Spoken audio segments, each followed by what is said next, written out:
Vote bank के भूखे इन राजनेताओं से कहना चाहता हूं, अगर सच्चे अर्थ से आपके दिल में मुसलमानों के लिए थोड़ी भी हमदर्दी है तो कांग्रेस पार्टी अपने पार्टी के अध्यक्ष मुसलमान को बनाए।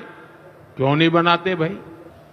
वक्फ के नाम पर लाखों हेक्टेयर जमीन पूरे देश में है। इस जमीन, इस प्रॉपर्टी से गरीब का, बेसहारा महिलाओं बच्चों का भला होना चाहिए था।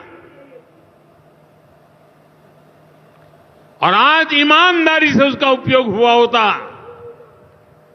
तो मेरे मुसलमान नौजवानों को साइकिल के पंक्चर बना करके जिंदगी नहीं गुजारनी पड़ती। दरअसल प्रधानमंत्री जी जिस पद पर बैठे हैं वो कभी कभी भूल जाते हैं उसकी गरिमा क्या है। वो ऐसी भाषा का इस्तेमाल कर रहे हैं जो बिल्कुल जो सोशल मीडिया का ट्रोल इस्तेमाल करता है, पंचर बनाते हैं। ये कौन सी भाषा है? ये प्रधानमंत्री को शोभा नहीं देती, पहली बात।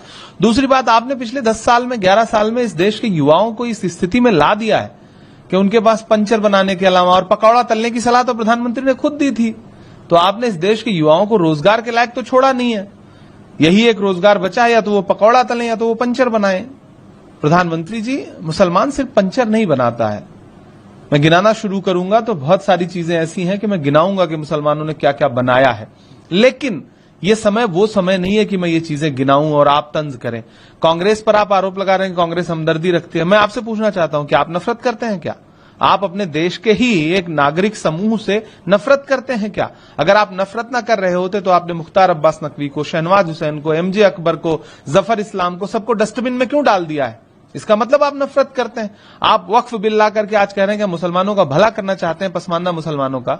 आप बताइए, उस बिल को पेश करने के लिए लोकसभा में आपके पास एक भी मुस्लिम सांसद नहीं। आप मुस्लिम महिलाओं के हुकूक की बात करते हैं। आपका किसी भी लोकसभा हो, राज्यसभा हो, देश का कोई भी विधानसभा हो, एक भी मुस्लिम महिला सदस्य नहीं आपकी। आप जो बिल लेकर के आए हैं और उसके समर्थन में आप जो तथ्य रख रहे हैं वो दोनों झूठे हैं। गृहमंत्री जी ने देश की संसद में खड़े होकर के 123 प्रॉपर्टीज को लेकर के झूठ बोला है। आप पसमानदा मुसलमानों के हुकूक की बात करते हैं। इस देश का बुनकर समाज जो है वो पसमानदा ही तो है। आपने बुनकर उद्योग बर्बाद करके रख दिया। आपने भिवंडी हो, इचलकरंजी हो, मालेगांव हो, बनारस हो, मऊ हो, मुबारकपुर हो, आपने हर जगह बुनकर समाज त्रस्त है। आपने बुनकर समाज की सब्सिडी खत्म कर दी। आपने जीएसटी लगा दिया।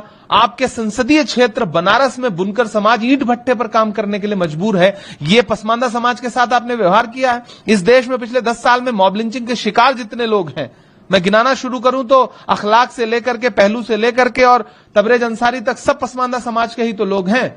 आप एक तरफ आपके आनुषांगिक संगठन के लोग जो है उन्हें मारते हैं, उनको प्रताड़ित करते हैं, और आप भाषणों में कहते हैं कि हम पसमानदा समाज का भला करना चाहते हैं। तबरेज अंसारी और अलीमुद्दीन के जो हत्यारे थे, लिंचिंग करने वाले लोग थे, उनको आपके केंद्रीय मंत्री ने माला पहनाई थी जेल से छूटने के बाद। प्रधानमंत्री जी, इस तरह की भाषा का इस्तेमाल मत कीजिए। आप जख्म भी देते हैं, फिर नमक रगड़ करके आप सोचते हैं कि इस देश का मुसलमान आपके इन भाषणों से खुश होगा, तो खुश नहीं होगा। ये प्रधानमंत्री की गरिमा के अनुरूप का भाषण नहीं। और कांग्रेस पे आप तांज कर रहे हैं तो आप इतिहास उठा के देख लीजिए। हकीम अजमल खान से लेकर के और मौलाना आजाद तक